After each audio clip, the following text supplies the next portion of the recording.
Buonasera a tutte e a tutti, benvenute e benvenuti. Che giorno 1 incredibile. Good evening, everyone, and welcome. Day 1 was really incredible. Laura Mighetti, Chiara Scipione.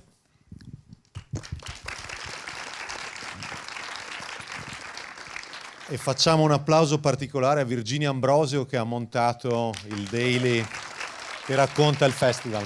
A round of applause to Virginia Ambrosio, who edited the Daily telling you about the festival. Mi scusino gli ospiti stranieri, ma ho una domanda particolare per quelli italiani. I apologize with our foreign audience, but I have a specific question to the Italian audience. Non siete a vedere la partita? Why are you not watching the football match? Ok, very good.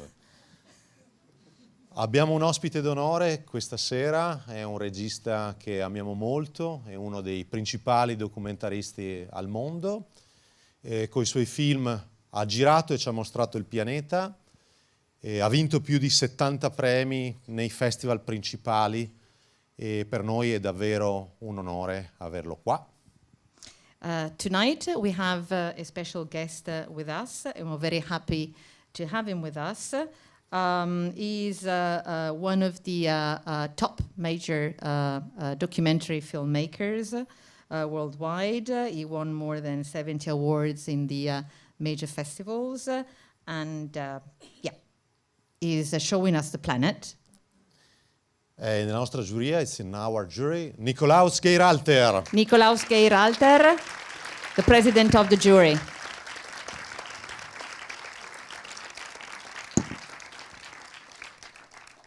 Adesso è il momento di parlare di quello che succede sullo schermo. Vedrete un filmato breve però di archivi molto preziosi. Now it's time to talk about what you're going to see on screen. There's going to be a short video clip of very precious archives. I materiali arrivano dagli archivi di Cinecittà, dell'Istituto Luce, che ha una lunga tradizione ovviamente legata anche alla storia del fascismo, e raccontano un'impresa di un grande italiano che è Umberto Nobile, un'impresa che quest'anno compie un anniversario tondo, è il 1926.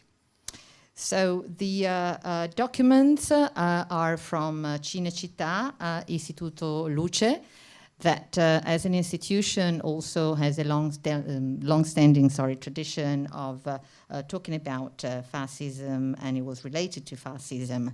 And the materials that you're going to see tell about the story of one of the top Italian explorers, Umberto Nobile, who made a wonderful journey. And this year is going to be a very important anniversary of that journey, because that journey took place in 1926. Sorry.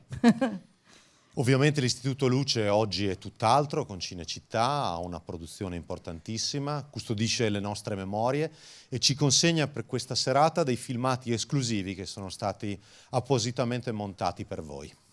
And now, of course, Cinecittà is totally different, Istituto Luce as well, and they are the custodian of our memories and of our archives, and they edited these images tonight, especially for you and for us. Perché presentare oggi questo piccolo montaggio? Perché c'è una connessione con quello che sta accadendo. L'Artico, come sapete, è tornato a essere una terra di conquista. Dietro a molte di queste imprese cosiddette eroiche di allora, in realtà c'era un gesto profondamente coloniale.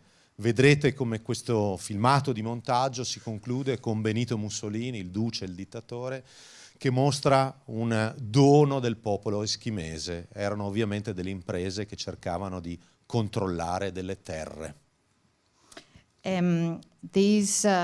Why have we decided to show this short video today? Because actually it is pretty much connected with what is happening today worldwide. As you know, Arctica is now still a land of conquest. In the past, there were these heroic enterprises that actually were hiding some form of colonialism.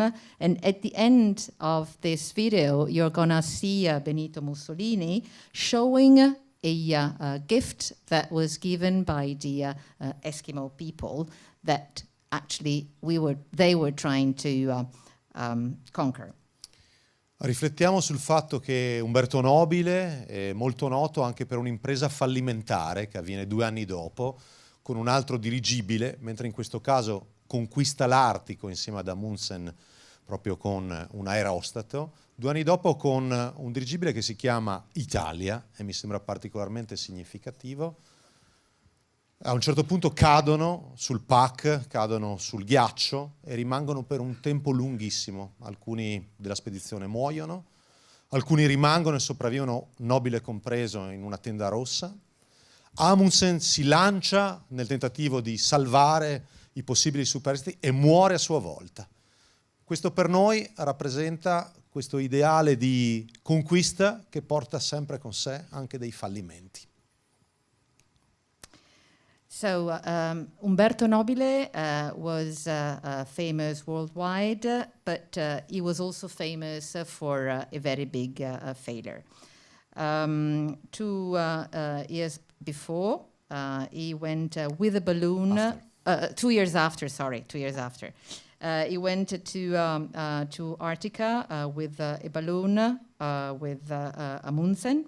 2 years after, he went back to Arctica with a balloon called Italia.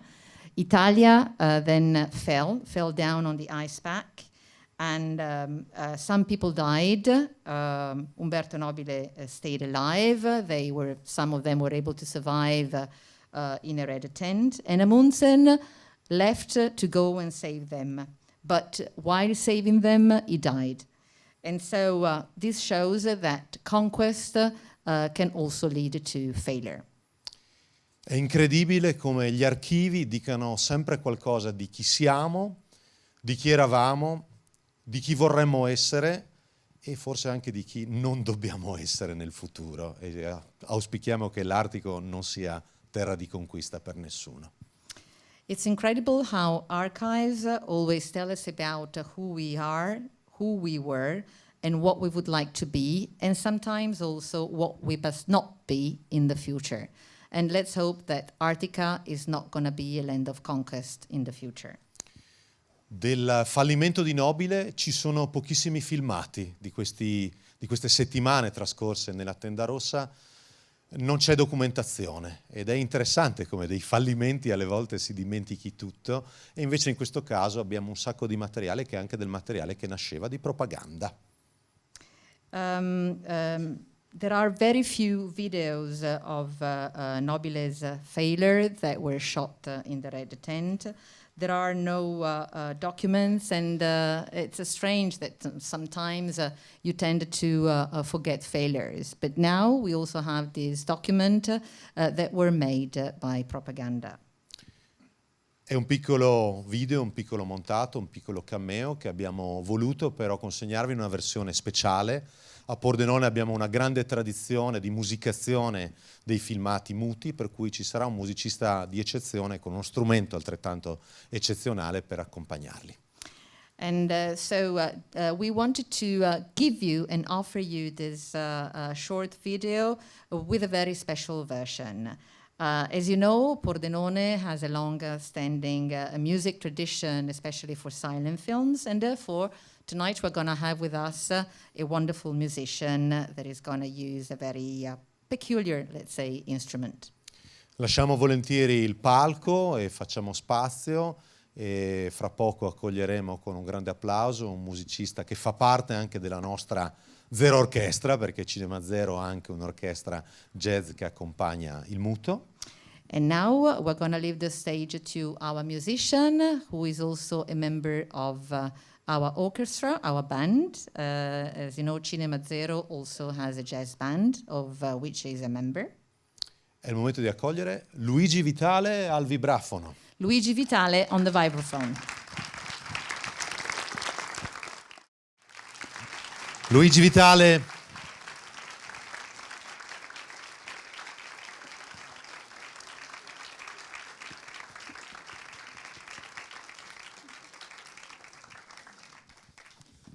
Grazie a Luigi Vitale per averci introdotto anche in queste atmosfere artiche che sono il tema anche del film che state per vedere. Thank you to Luigi Vitale for introducing us to this Arctica atmosphere. This is the topic of the film you're about to watch. Vedrete quante connessioni ci sono fra questo piccolo montaggio d'archivio e il film che sta per cominciare. Per noi è un film molto importante perché è un film che lavora molto proprio sulla ricchezza delle fonti cinematografiche, della possibilità di guardare e riguardare le cose. And there are many connections between this editing and the film you're about to watch. This film you're about to watch is very important for us because it really focuses on the richness and values of all the cinema sources and images. Il suo regista ha una lunga tradizione di lavori nei quali proprio è capace di rinegoziare le immagini, di inquadrarle, rinquadrarle, restituirle in forma complessa, e quello che vedrete è un racconto estremamente ricco fatto a più livelli, che parla di una storia personale, parla di storie di conquista, parla di archivi e parla di bellezza. And the director of this film has a long-standing tradition of showing images in many different ways and in changing frames to show things with different perspectives. And the film has different levels. It is a personal story. It is a story of beauty, it is a story of conquest, it is a story of historical archives. È il momento di passare alla visione, ma vi voglio presentare il regista del film. Now it's time for the screening, but before that, let's shortly introduce the director of the film. E interverrà alla fine in un Q&A condotto da Federico Rossin per rispondere anche alle vostre domande. And he's going to be with us at the end of the screening for a Q&A session with Federico, if you also have to ask him questions. Robin Hunzinger.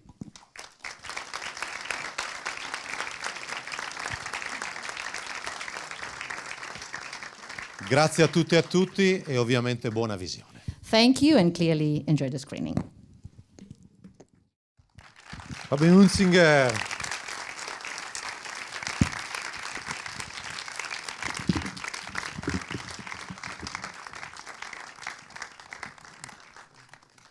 Federico Rossi.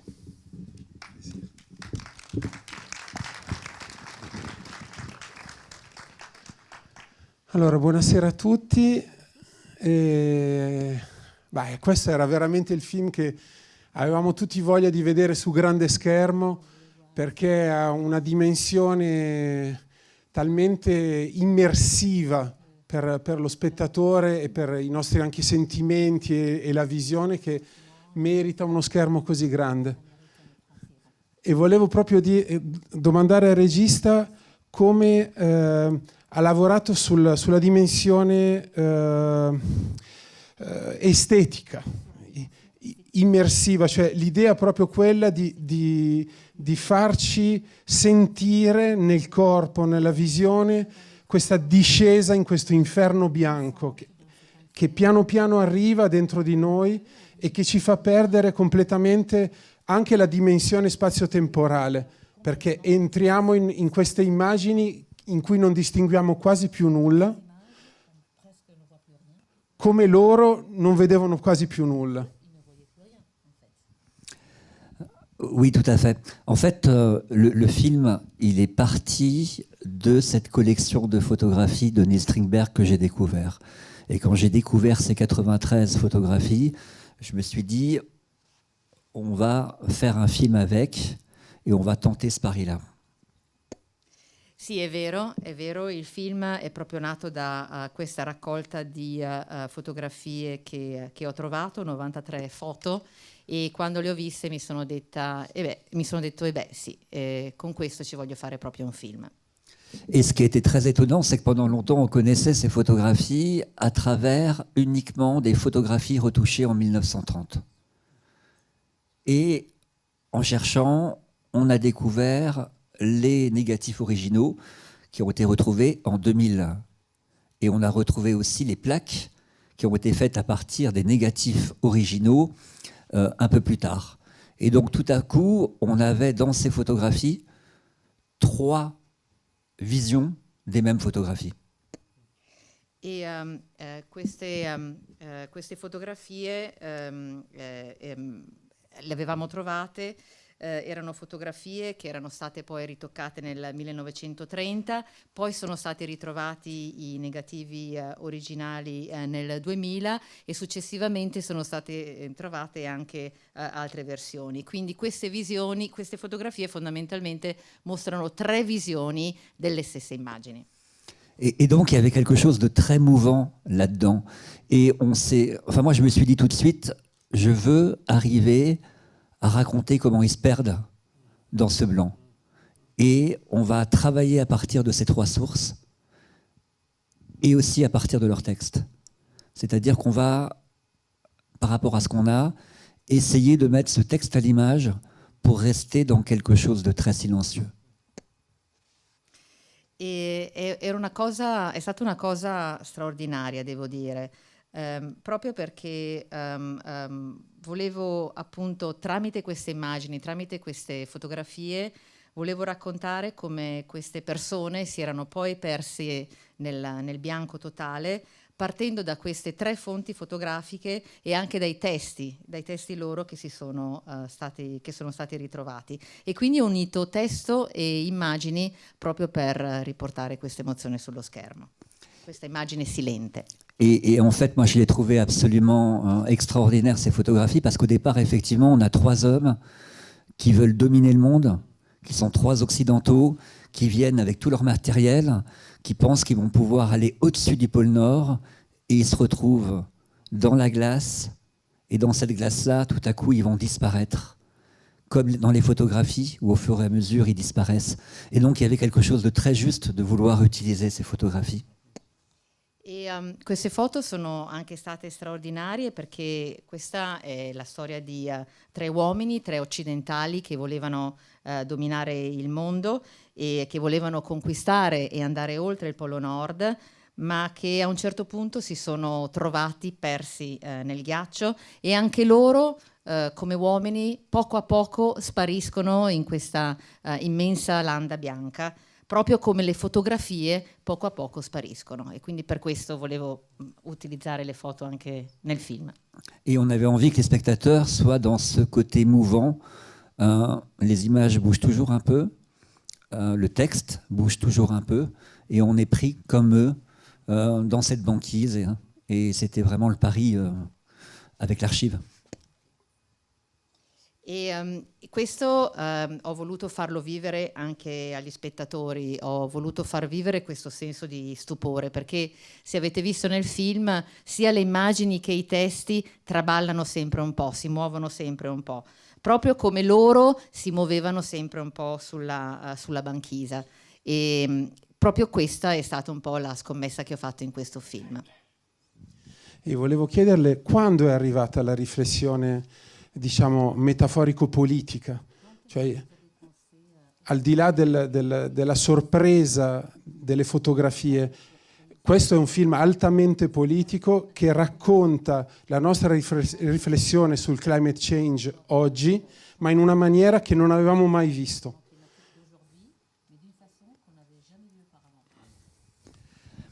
En fait, c'est venu très vite parce qu'en fait, j'ai lu les journaux des explorateurs, mais aussi, par exemple, des livres qui ont été faits en France par les 2 constructeurs du ballon, qui sont français.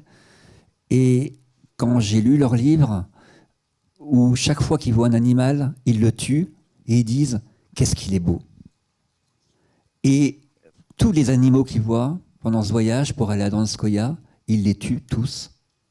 Et donc, il y a quelque chose qui, tout à coup, est devenu évident, où en parlant avec Tyrone Martison, il m'a dit, contrairement aux Norvégiens, en Suède, on avait une arrogance occidentale. On n'écoutait pas les Inuits et on était sûr de tout savoir. Et comme le dit Hélène Gaudy, on vient de là. Et donc, il ne fallait pas faire un film militant, mais simplement montrer pour que le spectateur lui-même voit et comprenne. Sì, questo è un pensiero che mi è venuto abbastanza rapidamente nello sviluppo del film. Ho letto i diari degli esploratori, diari che avevano scritto durante il loro viaggio, e poi mi sono documentato leggendo molti libri scritti in Francia e pubblicati in Francia, anche da parte dei costruttori dell'aerostato, costruttori che erano francesi. L'aerostato era francese. E quando queste persone perse nel ghiaccio vedevano un animale, immediatamente lo uccidevano, ma dicevano: ma quanto è bello questo animale. E uccidevano sempre tutti gli animali che incontravano sulla loro strada. Ed è una cosa di cui ho parlato con Tyrone Martinson proprio nello sviluppare, nel fare il film, perché in Svezia c'è una sorta di opposizione, non si ascolta molto la posizione degli Inuit, della popolazione locale.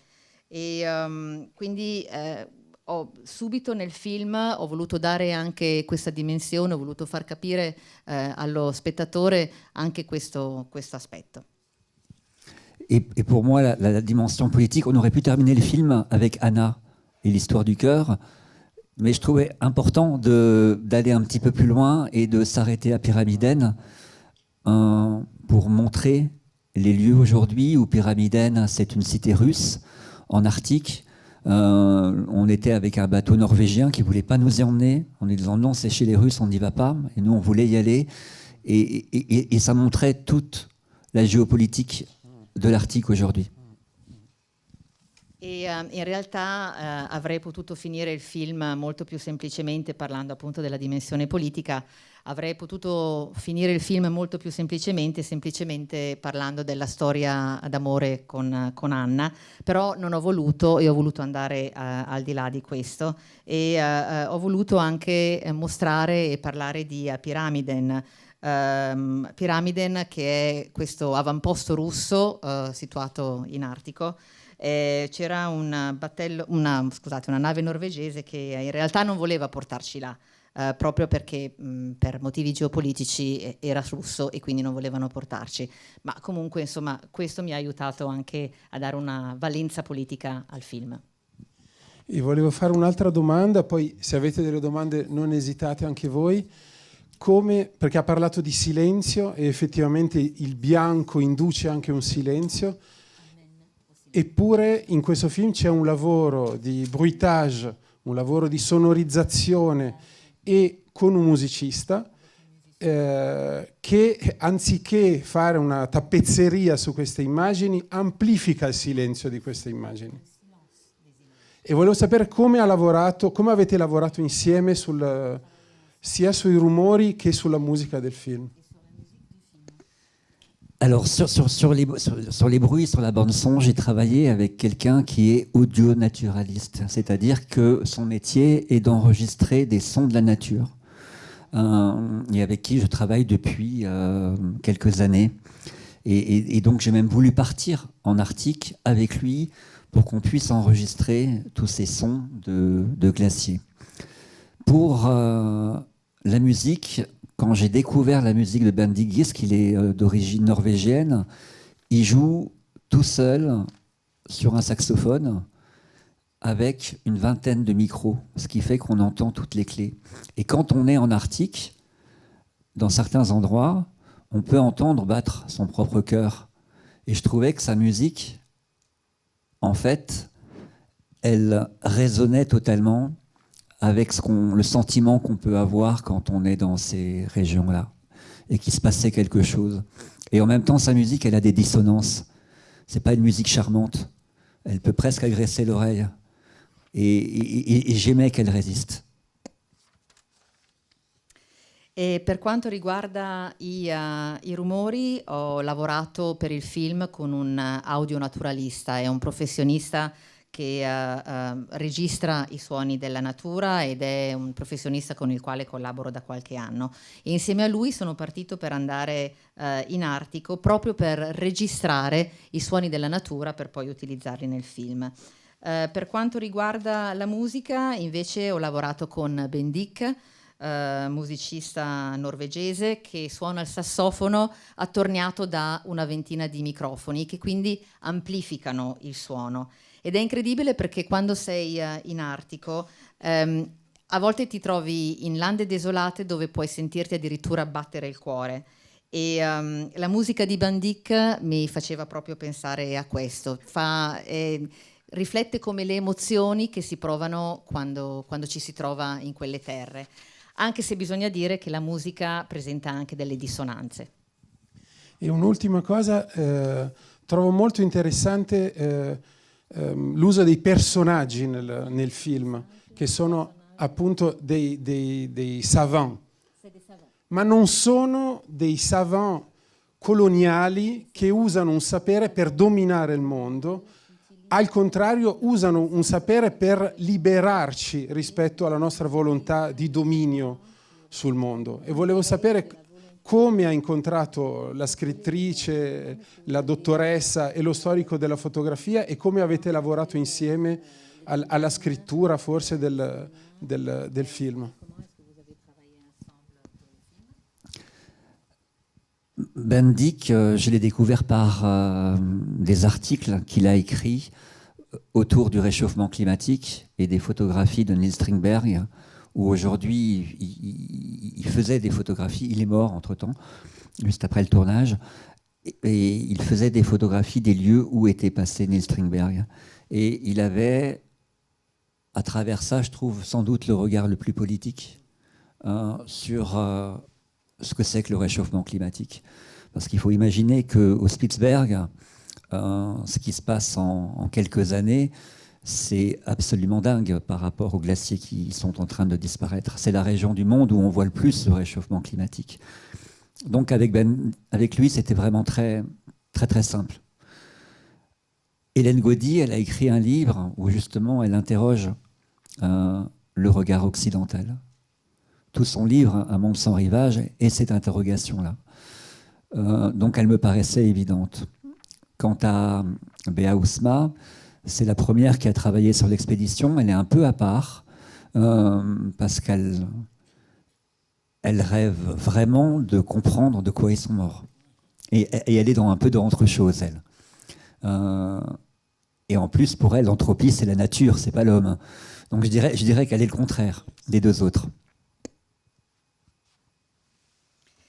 Per quanto riguarda Bendik, l'ho scoperto leggendo alcuni suoi articoli che aveva scritto sul riscaldamento climatico e su alcune foto di Strindberg. Bendik che tra l'altro è morto... Tyrone Martinson.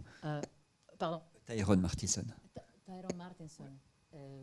C'est l'historien della fotografia. Scusate, Tyrone Martinson che è lo storico della fotografia, scusate. Tyrone Martinson che appunto ha scritto degli articoli sul riscaldamento climatico e su alcune foto di Strindberg, che è morto tra l'altro dopo che abbiamo finito di girare il film, e anche lui aveva scattato delle foto dove dei luoghi dove era passato Strindberg.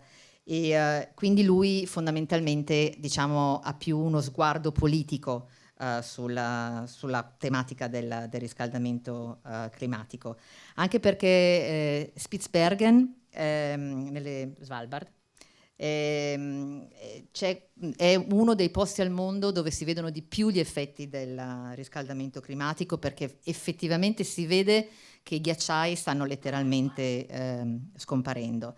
Per quanto riguarda Hélène Gaudy, con il libro che aveva scritto e che ho letto, lei veramente si interroga su questa tematica dando uno sguardo prettamente occidentale. E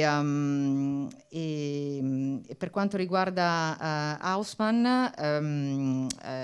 una persona che comunque ha lavorato sulle spedizioni e che vuole effettivamente capire come sono morti questi esploratori. Quindi diciamo che lei ha uno sguardo un po' diverso, per lei antropia significa natura. Ecco.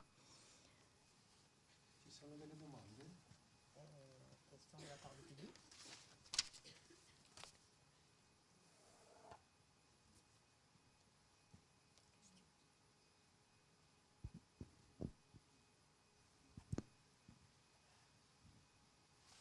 Allora, forse ne faccio un'ultima io, sul modo di raccontare, perché fin dall'inizio noi sappiamo che cosa è successo, non sappiamo i dettagli, ma sappiamo che eppure il film ha un'allure veramente di film di finzione, in cui si costruisce un racconto su un vuoto che resta e che ci avviluppa sempre di più, e arriviamo con un desiderio, provoca un desiderio di sapere, e che piano piano diventa sempre più grande, più grande, più grande, e che poi si svela alla fine. E devo dire in una maniera magistrale.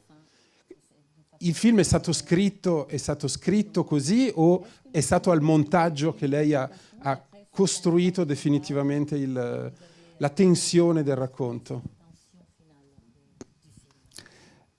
Alors, je dirais que la structure, elle a été écrite. Il y avait vraiment un script autour de l'histoire. Mais un script, il résiste toujours au réel. Et le réel, dans le montage, il va se passer d'autres choses, où certaines hypothèses, on va les garder, et d'autres, on va se laisser happer par elles, parce que la matière provoque.